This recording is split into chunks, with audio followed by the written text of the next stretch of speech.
Hello friends, welcome back to smile together with MJ series. So இன்னைக்கு வந்து topic கொஞ்சம் வித்தியாசமான டாபிக். எனக்கே வந்து ரொம்ப வியக்கிற மாதிரி இருந்துச்சு. நம்ம சார்ந்த இருக்கிற மக்களுக்கு இல்லை நம்ம சார்ந்து இருக்கிற நபர்களுக்கு வந்து நாம் எவ்வளோ கொஞ்சம் பேட் இன்ஃப்ளூயன்ஸாக மாறுறதுக்கான வாய்ப்புகள் எப்படியெல்லாம் வருதுன்ட்டு கொஞ்சம் வித்தியாசமான டாப்பிக்காக இருந்ததுனால நான் இந்த டாபிக் பிக் பண்ணியிருந்தேன். ஸோ அது என்னன்னா, இங்கே ஒரு மதருக்கு வந்து 36 வயசாகுது.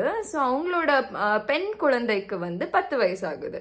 ஸோ அவங்களுக்கு கல்யாணம் நடக்கும்போது 23 வயசு.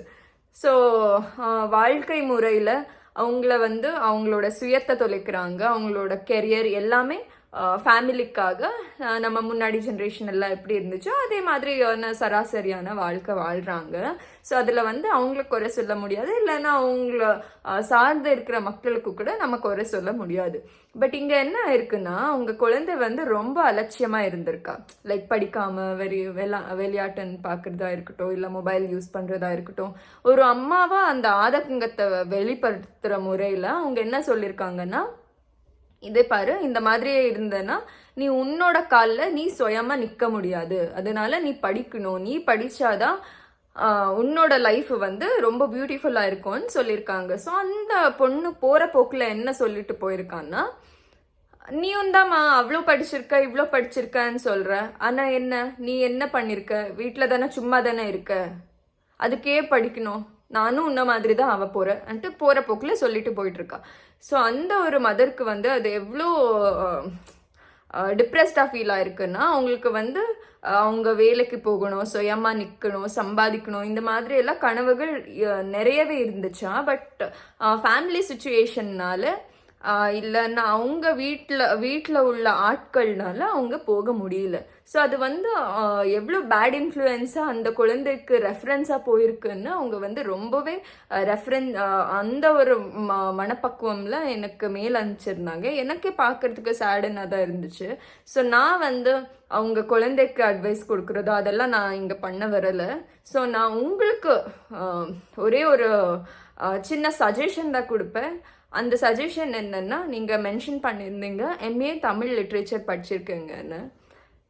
வேலைக்கு போய் தான் நீங்கள் உங்கள் சுயத்தை இழக்காமல் நீங்கள் சக்ஸஸை காண்றதுன்றது வந்து வேலைக்கு போய் தான்ன்றது கிடையாது. I understand. இப்போ உங்களுக்கு இருக்கிற சுச்சுவேஷனில் வந்து நீங்கள் வெளியில் வர முடியாது, ஓகே. வீட்டில் இருந்துக்கிட்டே நிறைய வேலைகள் பார்க்கலாம். எக்ஸாம்பிள், நீங்கள் தமிழ் லிட்ரேச்சர் படித்ததுனால புக் எழுதுங்க, கவிதை எழுதுங்க, அது பேப்பரில் போடுங்க.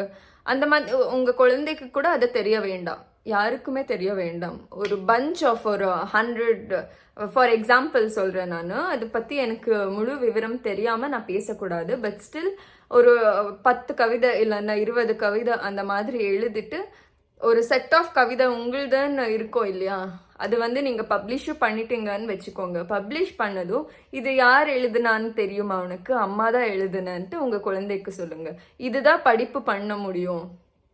உங்கள் சுயத்தை யாராக இருந்தாலும், அது நீங்கள் பெற்ற குழந்தையாக இருந்தாலும் டவுன் பண்ண விடாதீங்க. Self respect is more than anything is in this world.